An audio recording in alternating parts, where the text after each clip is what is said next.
Hello everyone, welcome back. आज के इस वीडियो में हम डिस्कस करने वाले हैं अपने फिजिक्स का फर्स्ट चैप्टर जिसका नाम है students electricity. Dear students, electricity chapter बहुत ही इंपॉर्टेंट है और वैसे भी हम लोग देख सकते हैं, आप लोग देख सकते हैं कि हमारी डेली लाइफ में इलेक्ट्रिसिटी का कितना ज़्यादा यूज़ है। आप अपने घर में हैं, फैन, इलेक्ट्रिक बल्ब, ठीक है, फ्रीज, कूलर, मोटर, जनरेटर, जहां भी ये यूज हो रहा है वो किस लिए यूज हो रहा है? इलेक्ट्रिसिटी को प्रोड्यूस करने के लिए ही यूज हो रहा है। और इलेक्ट्रिसिटी, आप एक दिन इमेजिन करिए कि अगर इलेक्ट्रिसिटी ना हो तो विदाउट इलेक्ट्रिसिटी हमारी लाइफ कैसी हो सकती है। हमारे घर में फैन नहीं चलेगा, कूलर नहीं चलेगी, एसी नहीं चलेगा, मोबाइल चार्ज नहीं होंगी, सारी की सारी चीजें अस्त व्यस्त हो जाएंगी। Means electricity is very very very important in our daily life. ठीक है, तो आज के इस वीडियो में हम डिस्कस करने वाले हैं इलेक्ट्रिसिटी के बारे में। तो आइए स्टूडेंट्स स्टार्ट करते हैं। चैप्टर बहुत ही इंटरेस्टिंग है, ध्यान से कॉन्सेप्ट को समझते चलिएगा। इलेक्ट्रिसिटी में आपको एक अलग तरीके से समझाऊंगा और आपको बहुत ही प्रॉपर तरीके से समझ में आएगा। एक बात हमारी ध्यान से समझिएगा स्टूडेंट्स, एक एक स्टेप करके मैं आपको समझाता हूं,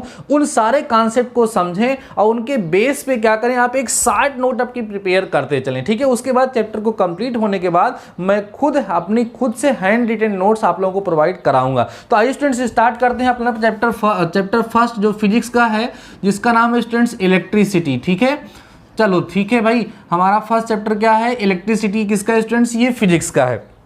एक बात और आप लोगों से बोलें, कई लोग सोचते हैं सर कि हमारा जो लाइट का पोर्शन है वो इलेक्ट्रिसिटी से पहले है, लेकिन हम लोग पहले इलेक्ट्रिसिटी क्यों पढ़ रहे हैं? तो आप लोग जब कॉलेज अपने जाएंगे, जब स्कूल अपने जाएंगे तो वहाँ पर देखेंगे कि आपको पहले इलेक्ट्रिसिटी ही पढ़ाई जाएगी, क्योंकि इलेक्ट्रिसिटी को ऐसे 1 में रखा गया है जबकि लाइट को ऐसे 2 में रखा गया। ऐसा सीबीएसई का पैटर्न है। ठीक है, तो पहले हम लोग क्या पढ़ेंगे स्टूडेंट? इलेक्ट्रिसिटी के बारे में पढ़ेंगे। तो सबसे पहले हम लोग ये जानते हैं कि इलेक्ट्रिसिटी होती क्या है। ध्यान समझिएगा स्टूडेंट्स, इलेक्ट्रिसिटी होती क्या? देखो, इलेक्ट्रिसिटी को अगर हम लोग डिफाइन करना चाहें तो इसकी कोई प्रॉपर डेफिनेशन उस तरीके से नहीं है। हम लोग जानते क्या है कि इलेक्ट्रिसिटी के अंतर्गत हम पढ़ते हैं। देखो, इलेक्ट्रिसिटी को डिफाइन करना हो तो क्या बताएंगे? इलेक्ट्रिसिटी वो है जो हमारे फैन को चला देती है, इलेक्ट्रिसिटी वो है जो हमारे बल्ब को जला देती है, इलेक्ट्रिसिटी क्या है जिससे एसी चलती है, इलेक्ट्रिसिटी क्या है जिससे फ्रिज चलती है। ये सब इलेक्ट्रिसिटी की प्रॉपर्टीज हैं ना कि उसकी डेफिनेशन है। तो कहाँ इसका यूज कर सकते हैं ये हम लोग बोल सकते हैं। तो इलेक्ट्रिसिटी क्या है स्टूडेंट्स? सिंपल इलेक्ट्रिसिटी की डेफिनेशन बनाई जाती है द स्टडी ऑफ चार्ज। ध्यान देना students, the study of charge. जो चार्ज होता है, चार्ज क्या होता है मैं आपको बताने वाला हूं। The study of charge is known as electricity, या आप सिंपली इसकी डेफिनेशन बोल सकते हैं that branch of physics which deals with the study of charges is known as electricity. ठीक है, सिंपल सी बात है। आप सुनो स्टूडेंट्स, ये चार्ज क्या होते हैं? आप लोगों ने पढ़ा है केमिस्ट्री में कि पॉजिटिव और नेगेटिव चार्ज होते हैं। क्या होते हैं? ध्यान समझना, सारी बातें अभी क्लियर होने वाली हैं। चार्ज क्या होते हैं स्टूडेंट्स? आपने सुना है कि चार्ज जो है वो पॉजिटिव और नेगेटिव चार्ज होते हैं। ये सर पॉजिटिव और नेगेटिव चार्ज किसी पर आते कब है? आप लोगों ने क्लास 9th में सीखा है कि जैसे हमारे पास कौन है? सोडियम है। ठीक है, इसका इलेक्ट्रॉनिक कॉन्फ़िगरेशन 281 होता है। आपको सिखाया गया था कि ये 1 इलेक्ट्रॉन क्या करता है? लूज करता है। तो क्या होता है, या ये एक इलेक्ट्रॉन डोनेट करता है, इसके ऊपर प्लस चार्ज आता है तो ये Na+ हो जाता है। बात समझ में आ रही है? जैसे क्लोरीन है, इसका इलेक्ट्रॉनिक कॉन्फ़िगरेशन 287 होता है तो ये एक इलेक्ट्रॉन गेन करता है, इसके ऊपर एक निगेटिव चार्ज आता है। तो चार्ज क्या है? यही चार्ज है जो आपके पास पॉजिटिव और निगेटिव दिख रहा है। ये चार्ज किसी भी पार्टिकल के ऊपर, किसी भी सब्सटेंस के ऊपर आता क्यों है? वो इलेक्ट्रॉन के लेन देन के, अगर वो इलेक्ट्रॉन को लॉस करेगा तो उसके ऊपर पॉजिटिव चार्ज आएगा, इलेक्ट्रॉन को गेन करेगा तो सिंपल सी बात है उसके पास नेगेटिव चार्ज आ जाएगा। बात समझ में स्टूडेंट्स? तो ये हो गया चार्ज की बात। अच्छा, आप लोगों को एक बात और बताई गई थी कि इलेक्ट्रॉन जो होता है उस पर कितना चार्ज होता है? तो इलेक्ट्रॉन पे स्टूडेंट्स 1 इलेक्ट्रॉन पे जो होता है -1.6 इंटू 10⁻⁻19 कूलाम चार्ज होता है। अगर हम एक प्रोटॉन की बात करें स्टूडेंट्स, उसके ऊपर प्लस में 1.6 इंटू 10⁻⁻19 कूलाम चार्ज होता है। सर ये कूलाम क्या है? कूलाम की स्पेलिंग होती है COULOMB। हाँ, कूलाम जो होता है स्टूडेंट्स ये चार्ज की यूनिट है। किसकी यूनिट है? चार्ज की यूनिट है। बात समझ में आ रही है? तो इतनी बातें आप लोग समझ गए। मैंने आपको क्या बताया कि इलेक्ट्रिसिटी जो है वो फिजिक्स की वो ब्रांच है जिसके अंतर्गत हम लोग चार्ज के बारे में स्टडी करते हैं। चार्ज 2 तरह के होते हैं, पॉजिटिव और नेगेटिव। ये आते क्यों हैं? जब इलेक्ट्रॉन उसमें से निकलेगा या इलेक्ट्रॉन को एब्जॉर्ब करेंगे तो उस तरीके से उसके ऊपर चार्ज आता है। ठीक है, तो एक इलेक्ट्रॉन पे ऊपर इतना चार्ज होता है या एक प्रोटॉन पे ऊपर इतना चार्ज होता है। इलेक्ट्रॉन पे नेगेटिव और प्रोटॉन पे पॉजिटिव चार्ज होता है, ऐसा आप लोगों को क्लास 9 में बताया गया है। बात समझ में स्टूडेंट्स? आप सुनो, बात समझिएगा, इतने कॉन्सेप्ट को समझ लीजिएगा आप लोग कि यहाँ पर जो चार्ज होता है उसकी यूनिट होता है स्टूडेंट्स, उसकी यूनिट क्या होती है, कूलाम होती है। इतनी बातें आप लोगों ने समझ लिया होगा। अब बात होती है स्टूडेंट्स की क्या इलेक्ट्रिसिटी में हमें पढ़ना क्या है। स्टूडेंट्स सुनिए ध्यान से, स्टूडेंट्स हमारी जो इलेक्ट्रिसिटी है उसकी दो ब्रांचेज हैं, ध्यान समझिएगा स्टूडेंट्स। एक है स्टैटिक इलेक्ट्रिसिटी, एक है स्टैटिक इलेक्ट्रिसिटी स्टूडेंट्स, दूसरी है हमारी जिसको हम बोलते हैं करंट इलेक्ट्रिसिटी। ध्यान समझना, करंट इलेक्ट्रिसिटी। इलेक्ट्रिसिटी कितने तरह की होगी, दो तरह की होगी, एक होगी स्टैटिक इलेक्ट्रिसिटी स्टूडेंट्स और एक होगी करंट इलेक्ट्रिसिटी। तो स्टैटिक माने आप लोगों को पता है, स्टैटिक माने होता है कि जो रेस्ट में हो, स्टेशनरी कंडीशन में हो, ठीक है। और करंट का मतलब जिसमें फ्लो हो रहा हो, ठीक है, या जो डायनेमिक हो, जो मोशन में हो, ठीक है, जो मोशन में हो उसको हम बोलेंगे करंट इलेक्ट्रिसिटी। तो सुनो ध्यान से स्टूडेंट्स, आपको बताया गया इलेक्ट्रिसिटी चार्ज के बारे में स्टडी करती है। तो चार्ज दो तरह के होते हैं स्टूडेंट्स, एक चार्ज ऐसे होते हैं, ऐसे चार्ज जो हमेशा रेस्ट कंडीशन में रहते हैं, जो मूव नहीं करते हैं, उनके बारे में स्टडी किया जाता है। और एक चार्ज ऐसे हैं जो फ्लो करते रहते हैं या जो मोशन में रहते हैं, एक उनके बारे में स्टडी किया जाता है। तो that branch of electricity which deals with the study of charges in its rest condition is known as static electricity, ठीक है।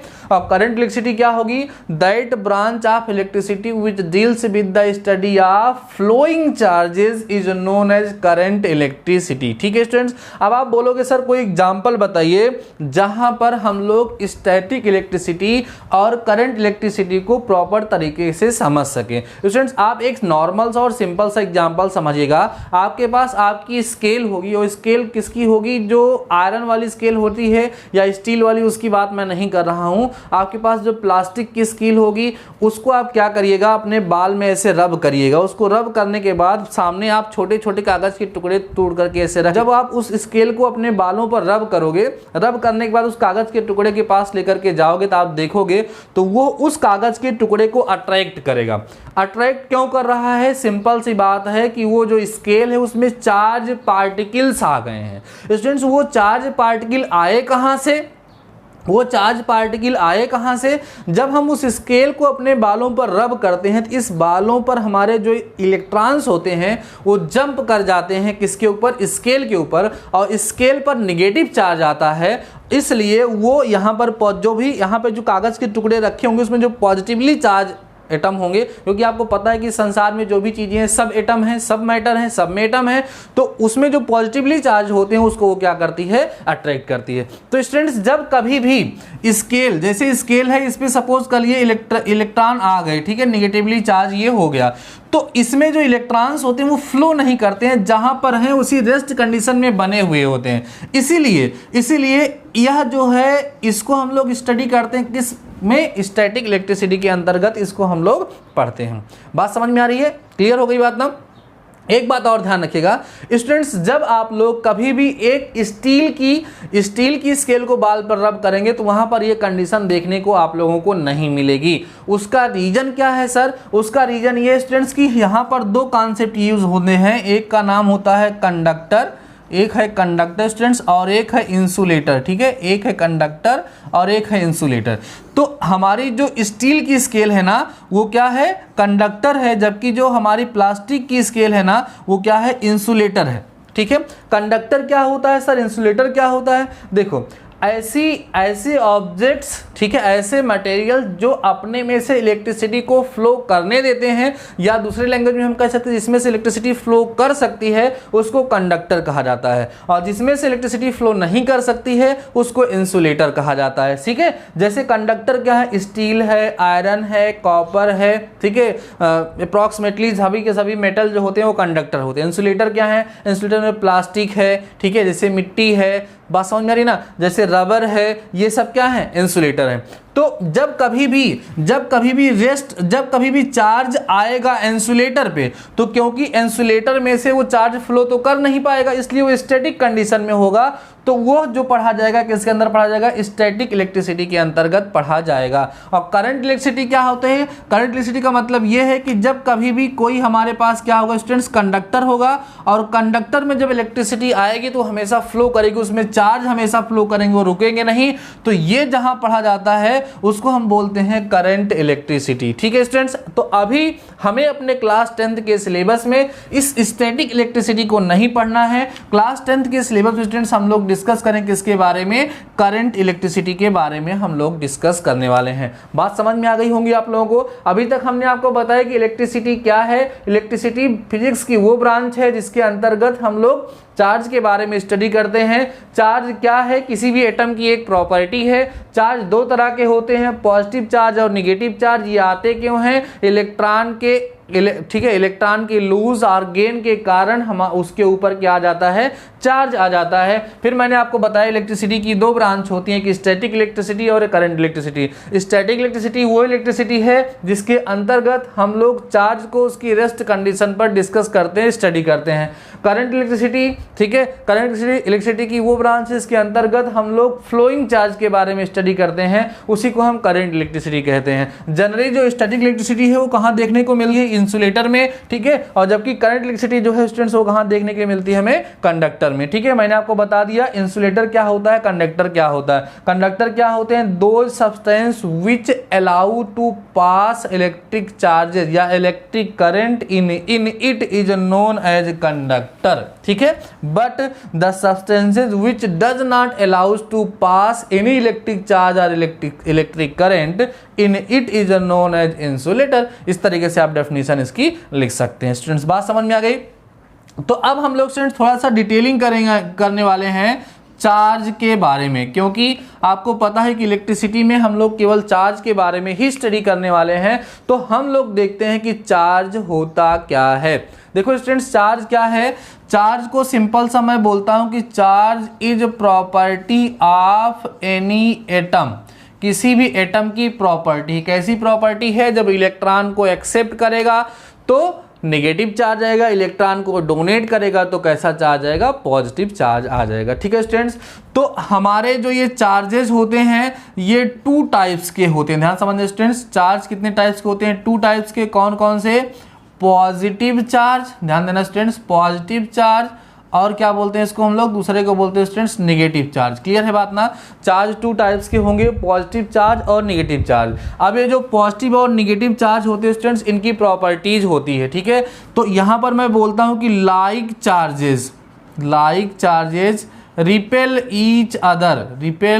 Each other. इसका क्या मतलब है सर, जो लाइक चार्ज होते हैं वो हमेशा दूसरे को रिपेल करते हैं। जैसे अगर प्लस और प्लस चार्ज को एक पास लेकर के आओगे तो दूसरे को अट्रैक्ट नहीं करेगा, दूसरे को क्या करेगा, रिपेल करेगा। इसको इस तरह धक्का देगा, इसको इधर। निगेटिव को पास लाओगे तो ये क्या करेगा, रिपेल करेगा। ठीक है, बात समझ में आ रही है। और दूसरी प्रॉपर्टी अगली है स्टूडेंट्स की, unlike charges attract each other. जो स्टूडेंट्स अनलाइक चार्जेस होते हैं वो एक दूसरे को क्या करते हैं स्टूडेंट्स, अट्रैक्ट करते हैं। बात समझ में आ रही है, बहुत ही सिंपल सी बात है। क्लियर हो गई बात। चलो भाई, यहां पर आप लोगों ने सीख लिया कि चार्ज क्या है, किसी भी एटम की प्रॉपर्टी है। चार्ज टू टाइप्स के होते हैं, पॉजिटिव चार्ज और नेगेटिव चार्ज। लाइक चार्ज एक दूसरे को रिपेल करते हैं, अनलाइक चार्ज एक दूसरे को क्या करते हैं स्टूडेंट्स, क्या करते हैं, अट्रैक्ट करते हैं स्टूडेंट्स। उसके बाद अगली प्रॉपर्टी है कि चार्ज की जो यूनिट है वह यूनिट स्टूडेंट्स क्या है, कूलाम है। ठीक है, यूनिट इसकी क्या है, कूलाम है, जिसको आप लोग हमेशा कैपिटल सी से रिप्रेजेंट करोगे। और चार्ज को स्टूडेंट्स हम लोग हमेशा कैपिटल क्यू से रिप्रेजेंट करेंगे, और उसकी यूनिट जो कूलाम है उसको हम लोग सी से रिप्रेजेंट करेंगे। इतनी बातें समझ में आ गई ना, क्लियर हो गई बात।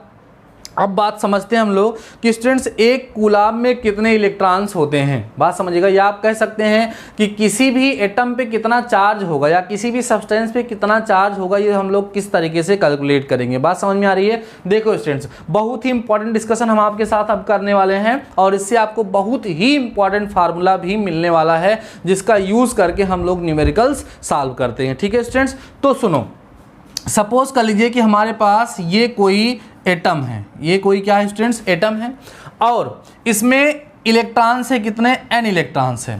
तो आप सुनो, ये हमारे पास कितने इलेक्ट्रॉन्स हैं, n इलेक्ट्रॉन्स है, ठीक है।